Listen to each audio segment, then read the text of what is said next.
মঙ্গলবারে বিধানসভায় দাঁড়িয়ে পরিসংখ্যান দিয়ে ওবিসি সংরক্ষণ জট কাটার ইঙ্গিত দিয়েছিলেন মুখ্যমন্ত্রী।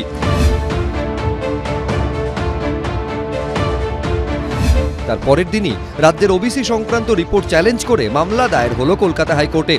ওবিসি সংরক্ষণ নিয়ে জটের শুরু 2024 সালে।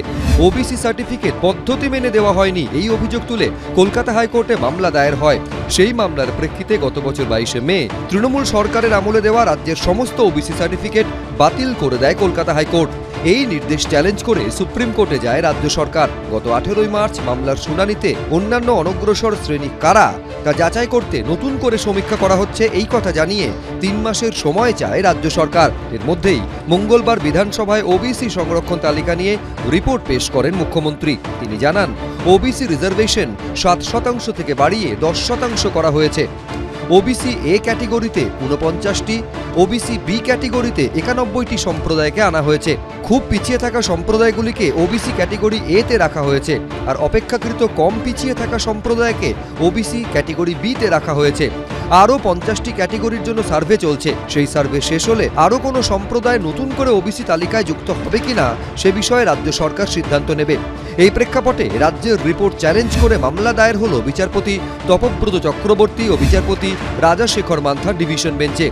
এত অল্প সময়ের মধ্যে কিভাবে সমীক্ষা সম্ভব? আদৌ নিয়ম মেনে হচ্ছে তো সমীক্ষা? মোট জনসংখ্যার প্রেক্ষিতে কি এই সমীক্ষা হয়েছে? প্রশ্ন তুলে হাইকোর্টে দায়ের হয়েছে মামলা। মূল বিষয়টা হলো আমাদের যেটা পিটিশনের মেন যেটা কন্টেনশন, এই শর্ট পিরিয়ডে সার্ভেটা করা সম্ভবই না এন্টায়ার পপুলেশনের উপরে। কারণ এন্টায়ার পপুলেশনকে সার্ভে না করে কিছু স্পেসিফিক কমিউনিটিকে ডিক্লেয়ার করে দিলাম যে ওবিসি, এটা সম্ভব না।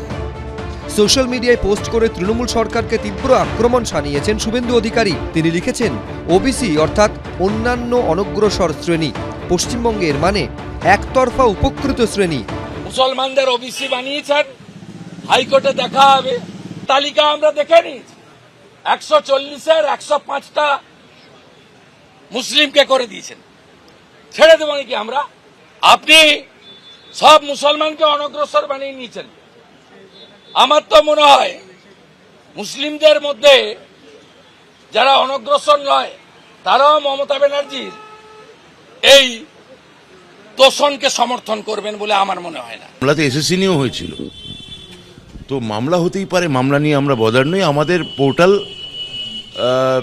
যে সময় যেটা আমি গতকাল বিধানসভায় যেটা বলেছি এবং আগেও আপনাদের সামনে জানিয়েছি,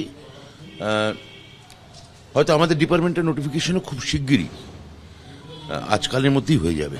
ওবিসি সংরক্ষণ নিয়ে সুপ্রিম কোর্টে মামলার কারণে রাজ্যের অধিকাংশ কলেজ, বিশ্ববিদ্যালয়ে স্নাতক স্তরে এখনও ভর্তি প্রক্রিয়া শুরু করা যায়নি। এই প্রেক্ষাপটে নতুন করে সমীক্ষা নিয়েও হাইকোর্টে দায়ের হলো মামলা। সোমবার এই মামলার শুনানির সম্ভাবনা। সৌভিক মজুমদার, কৃষ্ণেন্দু অধিকারী, উজ্জ্বল মুখোপাধ্যায়, এবিপি আনন্দ।